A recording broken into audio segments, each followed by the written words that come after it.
And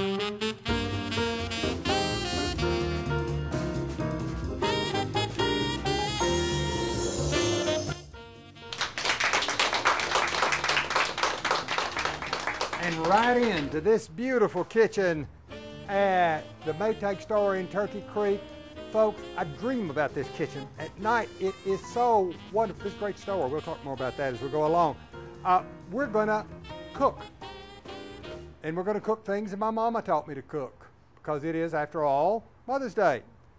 In the bowl, you say, my goodness, that's a lot of flour. Yeah, we're gonna make biscuits. No, we're not gonna make that many biscuits, because biscuit dough became the basis for lots of stuff. And so we're gonna make lots of stuff out of that big batch of self-rising flour. And yes, I use white lily. Sometimes I go over and use Martha White flour just to show my independence. Through the years, I have generally used white lily flour and Martha White cornmeal. That way I work with both of those Tennessee companies. They're both now owned by the same company. This is self-rising flour. And you say, my mother didn't make biscuits by pouring oil into them. Well, no, mine didn't either, but I do. If you have the original cookbook that I did many years ago, you don't have? Come on, get with it. Called Kinfolks and Custard Pie. In there, I put in a recipe for biscuits the way my grandmother made them and the way my mother made them. And I also put them the way I make them. And since I didn't want everybody to know that I made them this way, I call them secret biscuits.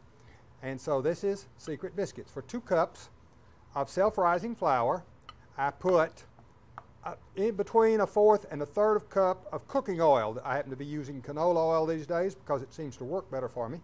Now, I'm going to call your attention to something. See what's happened? That's a nice piece of dough which doesn't stick to the bowl. If you worked shortening in the way we traditionally did and then in milk, it would be a much stickier dough. With this dough, you don't need much flour on your working surface. Did I tell you how much milk I put? I don't remember. I put about, in the neighborhood of 2/3 of a cup. If your biscuits are too soft, add more flour. If they're too firm, add more milk. This is not chemistry. This is not a science. This is an art. This doesn't need any kneading at all, because that's how you keep the biscuits tender.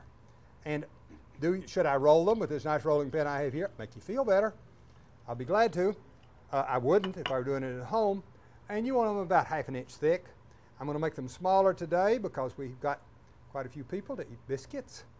And we just cut those babies out. Now you see, I started off doing something wrong and then I stopped. You know what it was?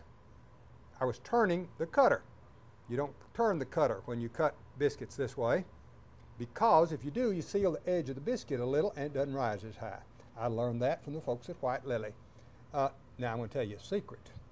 Growing up, my grandmother and my great-grandmother and my mother, who were all around to influence my early life, anything that's gone wrong is not their fault, never cut biscuits. They didn't have a biscuit cutter. Well, I think my grandmother had one that she used when she cut out cookies, but that didn't cut biscuits with them, because they could take biscuit dough and with their hand pull off a perfect size biscuit. They'd do a great pan full every morning and never cut any of them, and every biscuit be exactly the same size. And this is all there is to it. You just go like that, and you go like that, and you give them a press, and you get a biscuit. Now, the problem with that is a biscuit made that way will rise altogether differently from a biscuit that's patted out, rolled out, and cut.